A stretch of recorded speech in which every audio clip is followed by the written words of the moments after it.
Hey guys, today special video. We make today a tier list for Turtle WoW.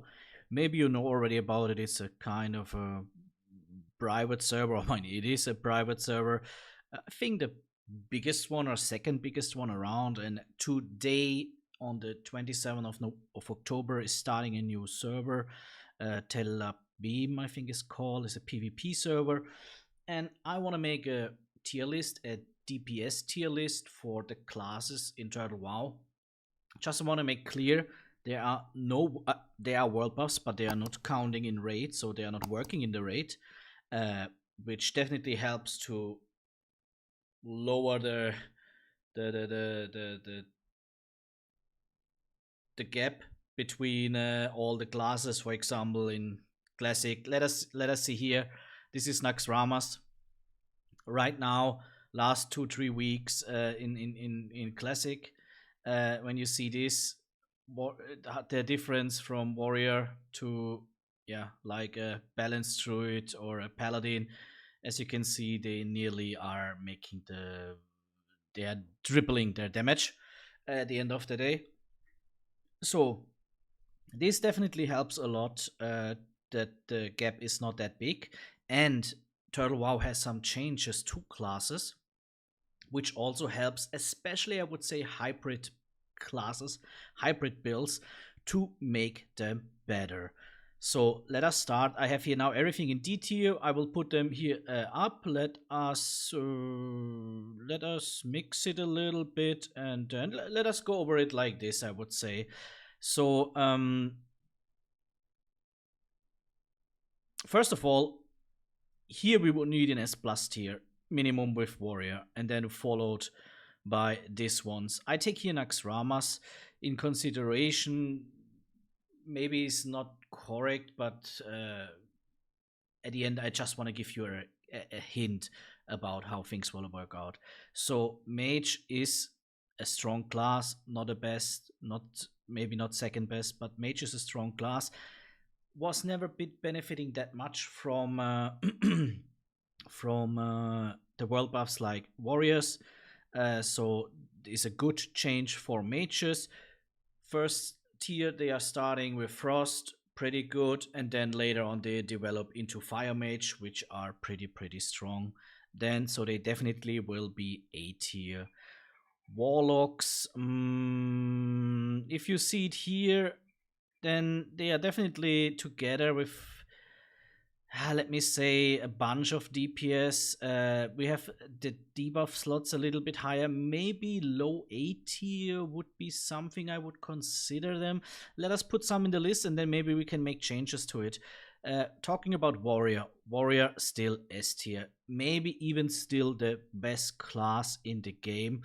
Why? Sure, world buffs hit them hard, but I also have to say they also benefit greatly from good gear. That means they, over the time, they will get better and better. So the difference at the first raid of Molten Core that you will maybe see in Turtle WoW on the new server, the distance will be pretty slow, the gap, small. But after a while, they get better and better. You can say the same about other classes, but at the end, warriors benefit the most from better gear. So still S tier, still maybe the best class in the game. Second one is rogue, and I would also put them here on second spot. They never benefited that much from the world buffs like warriors, but second most, I would say, in the game. So also this hit them hard, but they are still pretty good. I would put them as in S tier together with warrior. Here's, depending on what we talk, feral druid or balanced druid. Feral druid, I think I would put them over a while in the low A tier or maybe high B tier, depending on how you see it. It's a little bit on the same spot, like let us have it like this, maybe. So they are together, the B tier. Then we have shaman. Shaman, I would lower them. If you can see it here, the difference when you have the two top classes and then fire mage excluded, then and you only see it from here from Feral Druid, and the difference is not that much. And like I said, Paladin, the hybrid builds, they got definitely the hybrid classes got definitely nice buffs, so it's not that bad. Here, I would say I think I would put them all into the B tier, to be honest. Here, and Hunter into A tier. So yeah, you could argue as longer as it goes, maybe Feral Druid. Feral Druid would be A tier, Balanced Druid would be B tier. So where we let them on the first spot. Shaman, as you can see here, they are kind of the same. That is also the case here in my opinion. So I let them into the B tier. And then, yeah, like I said, Paladin, they get a little boost. Definitely same for Shadow Priest and so on and so on. So overall, I want to make clear every class is pretty viable in Turtle WoW because of the changes that they have, especially for hybrid specs and no world buffs. Still, Warrior, in my opinion, the strongest, super close, followed by Rogue, then by Mage and Hunter.